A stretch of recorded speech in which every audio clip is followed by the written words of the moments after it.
আসসালামু আলাইকুম। Hello guys, welcome to my another blogs. আশা করি সবাই অনেক বেশি ভালো আছেন।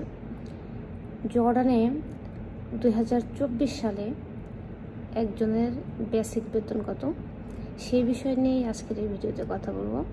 আশা করি যারা কমেন্টস করেন এবং কি যাদের কিউরিসিটি যে জর্ডানে এখন যারা যাচ্ছে তাদের বেতন কত, বা পুরনো যারা আছে তাদের বেতন কত, বিস্তারিত আলোচনা করব।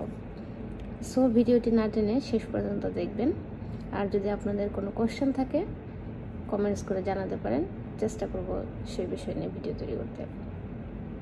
ফার্স্ট হচ্ছে এই দেশের লেবার ল, মানে এই দেশের নিয়ম অনুযায়ী এই দেশে যে মানুষ কাজ করে সেই ল অনুযায়ী এই দেশে যারা নতুন আসে তাদের বেসিক বেতন হচ্ছে 125 জিওডি, এটা গার্মেন্টস সেকশনে।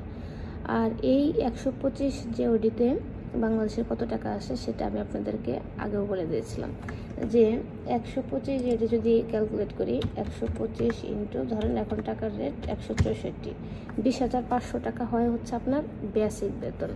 অনেকেই বলেন যে এটা তো কম হয়ে যায়। যদি আপনার কাছে কম হয়ে যায় তাহলে আপনি বাংলাদেশে জব করেন বা যেখানে বেশি সেইখানে কাজ করেন।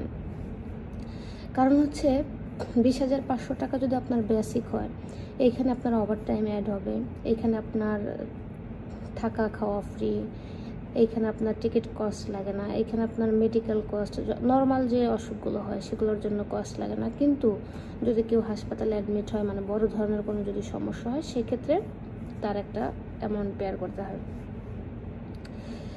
কারণ একজন মানুষ বাংলাদেশে যদি 20,000 টাকা বা 25-30,000 টাকা বেতন পায়, যদি আপনারা কেউ এরকম পেয়ে থাকেন, যদি এই ভিডিওটি দেখেন, তাহলে নিজেকে কোশ্চেন করবেন যে আপনি এই 30,000 টাকা বেতন পাওয়ার পর আপনার বাসা ভাড়া, আপনার খাবার খরচ, আপনার বাচ্চা বা সন্তানদের বা নিজের এক্সট্রা এক্সপেন্স, এইগুলো ইলেকট্রিসিটি বিল, এইসব যাওয়ার পর আপনার মান্থ শেষে আপনি কত টাকা সেভিংস করতে পারেন। যদি এই কোশ্চেনটা আপনারা নিজেদেরকে নিজেরা করতে পারেন, দেখবেন কি আপনাদের অ্যান্সার বেরিয়ে যাবে। তাও যদি না পারেন, খাতায় লিখবেন যে আপনি এই মাসে কত টাকা বেতন পাইলেন, কত টাকা খরচ করলেন। দেখবেন আপনাদের সেভিংস কত টাকা সেটা আপনারা জানতে পারবেন। তাও যদি না পারেন, তাহলে ধরেন আপনি 5 বছর, 10 বছর বা 1 বছর যদি কোনো প্রতিষ্ঠানে জব করে থাকেন, এই লাস্ট 1 বছরে আপনার কত টাকা জমা হয়েছে বা কত টাকা সেভ করতে পেরেছেন, সেই কোশ্চেনটা নিজেকে করবেন।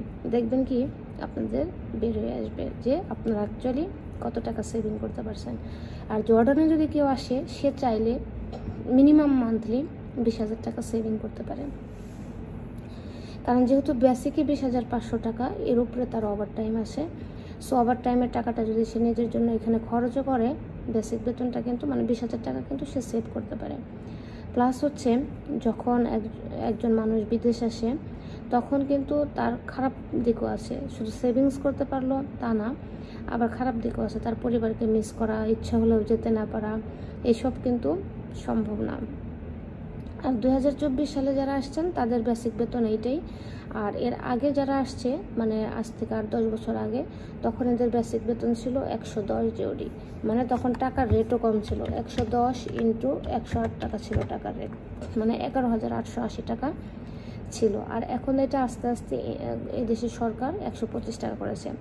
এটা হচ্ছে একটা জিনিস। সেকেন্ড হচ্ছে যে যারা 1 বছর থাকছে, মানে 1 বছর থাকার পর তাদের কিন্তু 125 টাকার সাথে আরও 5 টাকা যোগ হয়েছে, মানে 130 জিওডি বেসিক হয়েছে।